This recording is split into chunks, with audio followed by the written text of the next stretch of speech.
Okay, number 3, a lack of admitting when you're wrong. Proverbs 10:17 puts this: he who keeps instruction is the way of life, but he who refuses correction goes astray. It's a sign of pride to refuse correction. Here's another one: talking too much. In the multitude of words, sin is not lacking, but he who restrains his lips is wise. Another sign of pride is talking about yourself. Have you ever met someone that they are the hero of every story they tell, and other people are talking, and they're almost like here, waiting to jump in and say, I did that, I did that, I did that. What is that? They just are self-focused, being devastated or angered by criticism. Proverbs 13:1, a wise son heeds his father's instruction, but a scoffer won't listen to rebuke. Another one, being unteachable.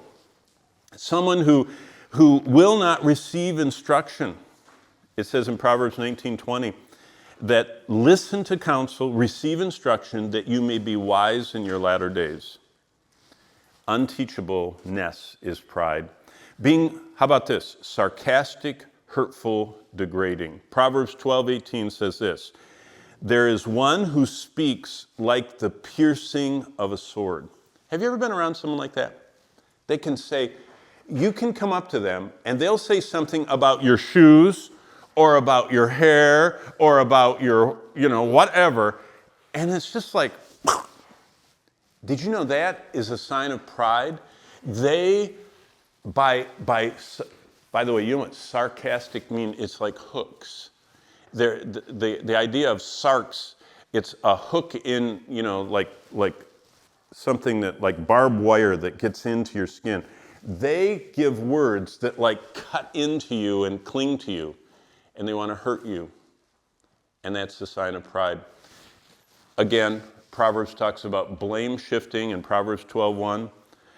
He who hates correction is stupid.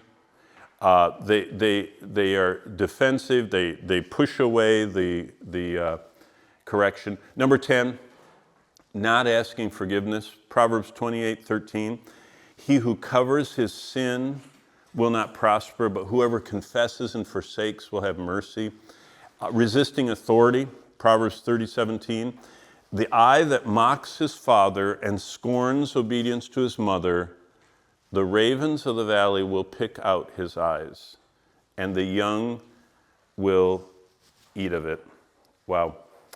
Well, here's a summary. Pride makes me resentful from when corrected.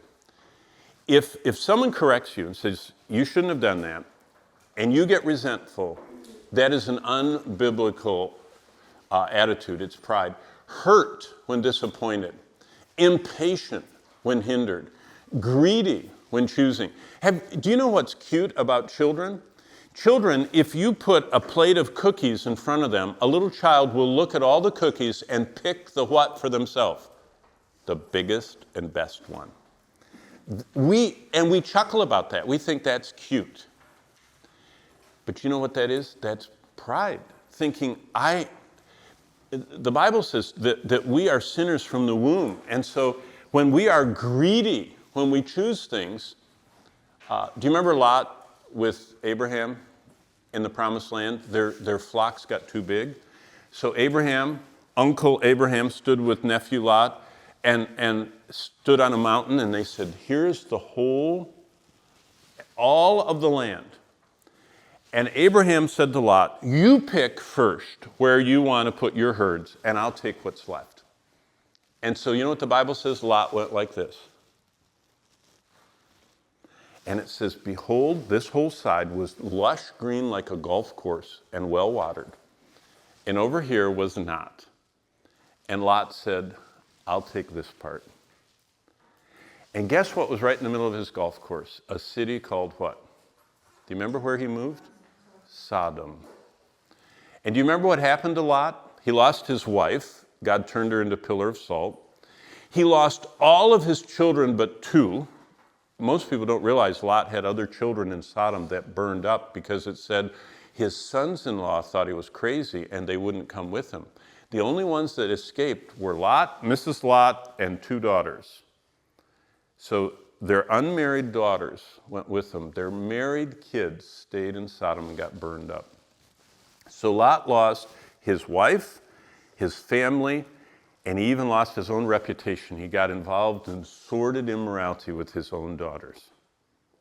Why? Well, you know when it started? I want the best for me. Pride makes me greedy, critical when speaking of rivals. You ever meet someone that they always say, oh, you know, something bad about someone that's better than them? Jealous. They don't want other people to advance. They want themselves. Untruthful and distant when slighted. Those are all manifestations of pride. Okay.